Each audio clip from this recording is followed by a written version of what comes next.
ஓம் நமச்சிவாய. அன்பு நேயர்களே, அனைவருக்கும் இனிய தமிழ் புத்தாண்டு நல்வாழ்த்துக்கள். இந்த பராபவ வருடத்தில் கடகராசி நேயர்களுக்கு என்னென்ன யோகங்கள் பலன்கள் கொடுக்க போகுதுன்னு பார்ப்போம். கடகராசி நேயர்களே, உங்களுக்கு இந்த ராசி நட்சத்திரம்லாம் உங்க ராசியில இந்த நட்சத்திரம் வராங்க. புனர்பூசம் 4ஆம் பாதம், ஆயில்யம் 1, 2, 3, 4 பாதங்கள், பூசம் 1, 2, 3, 4 பாதங்கள். ஸோ இந்த பராபவ வருடம் என்னங்க, ஏன்னா சித்திரை மாதம் 14ஆம் தேதி தான் இந்த தமிழ் வருட பிறப்பு ஆரம்பிக்குது. ஸோ தமிழ் வருடத்தோட சூட்சமே உங்களுக்கு தெரியும். சூரிய பகவான் ஒவ்வொரு மாதமும் மாறும் பொழுது, அதாவது இந்த சித்திர மாதத்தில் அவர் உச்சம் பெற்று காலபுருஷ தத்துவப்படி மேஷராசியில் வரும்போதுதான் தமிழ் வருடம் ஆரம்பிக்குது. ஸோ அப்பேற்பட்ட இந்த பராப வருடத்தில் நீர்வளம், இயற்கை வளம், மண் வளம், இந்த இயற்கை சார்ந்த விவசாயங்கள், இயற்கை சார்ந்த தொழில்கள் அமோகமாக இருக்க போதுங்க. அதை குறிக்கக்கூடிய வருடம் தான். முக்கியமா தீயவைகள் அழிந்து நல்லவைகள் மேம்படுறதும், தீய செயல்கள் போக்குறதுக்கான அமைப்புகள்லாம் இருக்கு. ஸோ இந்த வருடத்தில் கடகராசியில் முக்கியமா உங்களுக்கு இந்த வருட பலனுன்னு சொல்லும் போது நமக்கு முக்கியமா இந்த 4 கிரகங்கள் தான் நம்ம வச்சு சொல்ல முடியுங்க. ஏன்னா மாத கிரகங்களான சூரியன், செவ்வாய், சுக்கிரன், புதன் இவங்கெல்லாம் பாத்தீங்கன்னா மாதம் ஒரு வீட்டுக்கு டிராவல்ஸ் பண்ணிட்டே இருப்பாங்க, டிரான்சிட்டா இருப்பாங்க. ஸோ அதுக்கேற்ற மாதிரி அதனோட பலன் அமைப்பு அதெல்லாம் மாறும்.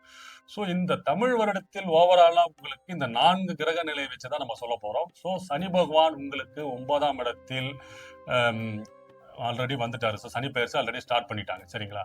குரு பகவான் இந்த தமிழ் வருடம் பிறந்ததுக்கு அப்புறம் ஒரு 40 நாள்ல உங்க ராசி கடக ராசியில தான் குரு பகவான் உச்சம் பெறுகிறாருங்க. அவரு அங்க அங்க 1.5 வருஷம், ஆல்மோஸ்ட் 1 வருஷம் குரு பகவான் அங்கதான் இருக்க போறாரு. டிசம்பர்ல உங்களுக்கு ராகு பகவானும் கேது பகவானும் உங்களுக்கு 7ஆம் வீட்டில், அதாவது இப்ப 8ஆம் வீட்டுல இருக்காரு.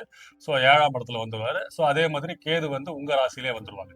ஸோ இந்த 4 கிரக நிலையின் அடிப்படையில் இந்த வருடம் உங்களுக்கு அனைத்து யோகங்களும் கிடைக்க பெறுவீர்கள். ஏன்னா முக்கியமா குரு பகவான் உங்க ராசியில உச்சம் பெறுறாரு. உச்சம் பெறும்போது உங்களுக்கு இந்த பாக்கியம் கன்ஃபார்மா தீருங்க.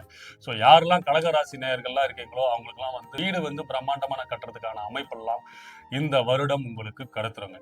ஏன்னா உங்க ராசியில தான் குரு பகவான் உச்சம் பெறாரு, சரிங்களா? அதனால இந்த வருடத்தில் கடக ராசிக்காரர்கள் யாரெல்லாம் நீங்க வீடு கட்டணும், அதாவது ஏற்கனவே இடம் வாங்கி வச்சிருக்கீங்க, அதுல பிரம்மாண்டமா வீடு கட்டணுன்ற அமைப்பெல்லாம் இல்ல, வேற ஒருத்தர்கிட்ட வீடு வாங்கணும்ன்ற அமைப்பெல்லாம் ஸோ கொடுத்துருவார் இந்த வருடத்தில். ஸோ அது ஒண்ணு.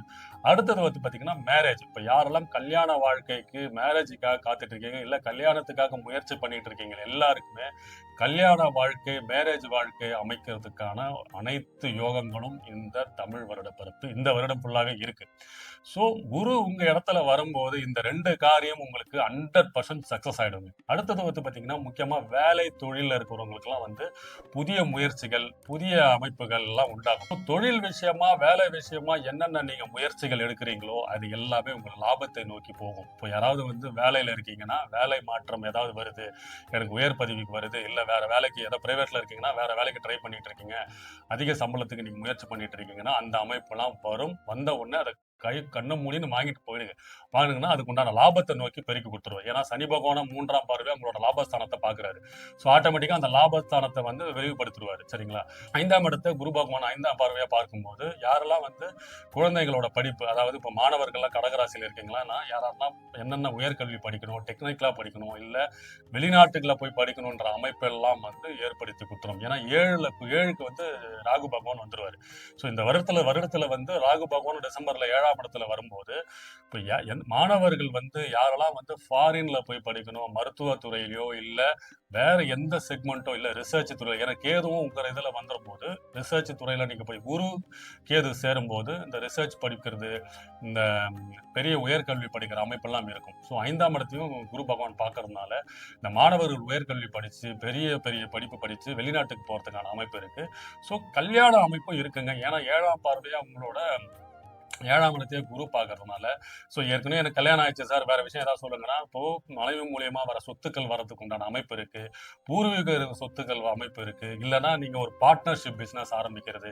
இப்போ சில பேர் யோசனையில் இருப்பீங்க, இல்ல சார் நான் ஒரு 2 பேர் வச்சுட்டு இப்போ என்னோட பிசினஸ் போயிட்டு இருக்கு, இன்னொரு பார்ட்னர் மூலயமா ஆரம்பிச்சேன்னா அது கொஞ்சம் டெவலப் பண்ண முடியுமானா அதை கண்டிப்பா நீங்க பண்ணலாங்க. ஏன்னா பார்ட்னர் மூலயமா பிசினஸ் ஆரம்பிச்சீங்கன்னா இந்த வருஷத்துல உங்களுக்கு சக்சஸ் நோக்கி கொண்டு போயிடும். அதே மாதிரி சில பேர் வெளிநாட்டுல ஒரு பிரான்ச் வச்சு இல்ல வெளிநாட்டு மூலமா ஃபண்ட் ஏதாவது வருது, கான்ட்ராக்ட் ஏதாவது வருதுன்னா சைன் பண்ணுங்க. ஏன்னா அது மூலமா உங்களுக்கு ராகு பகவான் வந்துருவாரு. ஸோ அதை வந்து பிரம்மாண்டம் பண்ணி கொடுத்துருவாரு.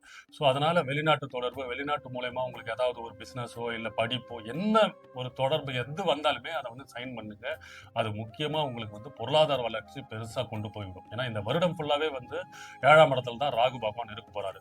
ஸோ குருவன் பார்வையில் ராகு இருக்கும்போது என்ன நடக்கும்னா செமையா அந்த வளர்ச்சி எல்லாம் கொடுத்து விட்டுருவாங்க. ஏன்னா உங்களோட 6க்கு அதிபதி குருங்க. அவரு என்ன பண்ணுவாரு, உங்களுக்கு எதிரிகளை இது பண்ணி விட்டுருவாரு. எதிரி எல்லாம் காணாம போயிடுவாங்க. முக்கியமா உங்களுக்கு தொழில் விஷயத்துல இருந்த மறைமுக எதிரிகள், உங்க உங்க உங்க பேருக்கு இப்ப நிறைய பேர் நீங்க பார்ப்பீங்க, அரசியல் இருக்கிறவங்க, பொது வாழ்க்கையில இருக்கிறவங்கலாம் இப்போ ரொம்ப காலமே ரொம்ப இதுவா வந்து அவங்க கௌரவம் குறைச்சலாகவும் ஒரு கெட்ட பெயர் வர்றதுக்கான அமைப்பெல்லாம் இருந்தது. ஸோ இந்த நிலையெல்லாம் மாற்றி உங்க மறைமுக எதிரிகள்லாம் உங்க காலில் வந்து விழுற அளவுக்கு வந்து உங்களை வந்து உங்க பின்னாடி வந்து உங்களை எப்படியாவது உங்களை காலி பண்ணிடணும், உங்களை எப்படியாவது கீழே அழுத்திடணும், உங்களை வந்து உங்களுக்கு கெட்ட பேர் இருக்கணும்ன்ற யோசனை எல்லாம் இருந்தவங்க எல்லாமே வந்து இந்த குரு பகவான் வந்து இந்த ராசியில உச்சம் பெறும்போது இந்த மறைமுக எதிரி ஏன்னா 6ஆம் இடத்த அதிபதி அங்க வந்து உச்சம் பெறாரு. ஸோ மறைமுக எதிரி, கடன் பிரச்சனை, கடன் தீரும், எதிரிகள்லாம் விலகி ஓட்டுருவாங்க. முக்கியமா வேலை, தொழில் மாற்றங்கள், முன்னேற்றங்கள் எல்லாமே உண்டாகும். ஃபாரின் போறதுக்கான அமைப்பெல்லாம் இதுல இருக்குங்க. முக்கியமா இந்த கௌரவ பொறுப்புல, கௌரவ பதவியில இருக்கிறவங்க, அரசியல் துறையில இருக்கிறவங்களுக்குலாம் வந்து செல்வாக்கு, பதவி உயர்வு, பொருள் சேர்க்கையெல்லாம் நிறைய நடக்குங்க. இந்த அமைப்பெல்லாம் எல்லாமே இந்த பிசினஸ் மேன்ஸ், ஸ்டூடெண்ட்ஸ், இந்த மேரேஜ் பார்ட்ஸ் இந்த கேட்டகரிக்கெல்லாம் நான் சொல்லிட்டேன். அடுத்தது பாத்தீங்கன்னா இந்த பெரியோர்கள், இந்த வயதானவர்கள் 65, 70 வயசுல இருக்கலாம் அந்த புண்ணிய ஸ்தலங்கள் அதுக்கெல்லாம் போயிட்டு வரதுக்கான அமைப்பெல்லாம் இருக்கு. இது குரு பகவான் குருவும் கேதுவும் சேரும் போது இந்த அமைப்பெல்லாம் இருக்கும். ஏன்னா குருவும் சேரும் போது இந்த ஞானக்காரகர், ஏன்னா இவரும் வந்து ஒரு ஞானத்தை கொடுக்குறவர், அவரு வந்து பக்காவா இந்த ஆலய வழிபாடு, இந்த சில பேர்லாம் ரொம்ப வருஷமா கோயிலே போயிருக்க மாட்டாங்க. சில இந்த கேது திசை, இந்த கேது புத்தியோ, இந்த கேது இன்ட்ராக்ட் பண்ணும் போதெல்லாம் பாத்தீங்கன்னா கோவில் குளம் அப்படின்ட்டு போயிட்டு வேற லெவல்ல வந்து அவங்க பக்திமானா மாறுவாங்க. அது காரணம் வந்து கேது. கேது என்னன்னா ஒரு விஷயத்துக்கு அவங்க கோச்சார மாலை மூலியமாவோ இல்ல அவங்களோட கேது திசையை நடக்கும்போதெல்லாம் போறீங்கன்னா முக்கியமா அவங்களுக்கு ஒரு அனுபவத்தை கொடுத்து இதெல்லாம் நீ பெருசா நினைச்சிருந்தடா அதெல்லாம் ஒண்ணும் இல்லை, இது இவ்வளவுதான்றத ஒரு ஞானத்தை கொடுத்து வச்சிருவாரு. ஸோ கேது பகவான் உங்க இதுலயே வரும்போதும் ராகு ஒரு அபரிவிதமான ஆசை, யோகம், போகம் எல்லாம் கொடுத்தாலும் கேது உங்க ராசியில வரும்போது அந்த ஞானத்தையும் ஒரு பூர்வீக அதாவது ஒரு ஆழ்ந்த சிந்தனையும், அதாவது இதெல்லாம் வந்து அந்த ஏஜ்டு பீப்புளுக்கெல்லாம் இது வந்து கரெக்டா அது அந்த 65, 70 வயசு மேல இருக்கிறவங்களுக்குலாம் இதை அவங்களுக்கு ஆக்டிவேட் பண்ணும். ஸோ இந்த கோவிலுக்கு போறது, இந்த தியான நிலைக்கு போறது, சில பேர்லாம் வந்து கோவில் கட்டி கும்பாபிஷேகம் பண்றது, சில பேர்லாம் அந்த முயற்சியில் இருப்பீங்க. ஸோ சார் நான் வந்து கோவிலுக்கு வந்து இது மாதிரி பண்ணிட்டு இருக்கேன்னா நானே வந்து இன்வெஸ்ட் பண்றேன், இது பண்ணுங்கன்ற அமைப்பெல்லாம் நீங்க பண்ணி கொடுப்பீங்க. ஸோ இதனால் கடக ராசிக்கு இந்த வருடம் சிறப்பாக இருப்போகுதுங்க. வாழ்க வளமுடன். வணக்கம்.